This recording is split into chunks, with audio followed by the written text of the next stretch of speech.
Jelang masa tanam padi yang dilakukan petani, keberadaan stok pupuk dipastikan aman dan tersedia dengan jumlah 1,3 juta ton.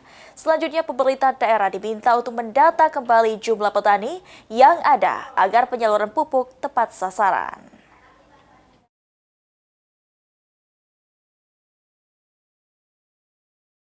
Disampaikan oleh Dirut Pupuk Indonesia, saat ini jelang masa tanam padi yang dilakukan petani, stok pupuk dipastikan aman dan tersedia. Di mana Pupuk Indonesia menyediakan stok pupuk sebanyak 1,3 juta ton untuk disalurkan kepada petani. Selain stoknya aman dan tersedia, untuk harga pupuk sendiri terjangkau sehingga petani tidak perlu khawatir.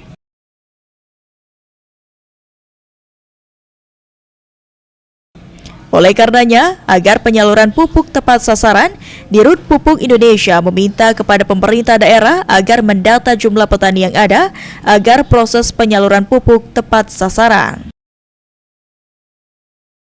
Mengenai petani yang berhak menerima pupuk ini bisa seakurat mungkin, karena jumlah pupuknya itu cukup banyak. Jadi petani yang mungkin orang tuanya sudah meninggal diganti oleh anaknya bisa segera mendaftar, karena kalau tidak diganti datanya, meskipun lahannya masih ada, mereka tidak bisa menebus pupuk. Jadi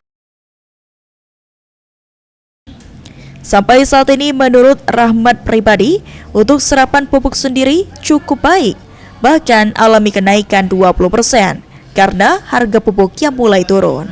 Tim Liputan PAL TV.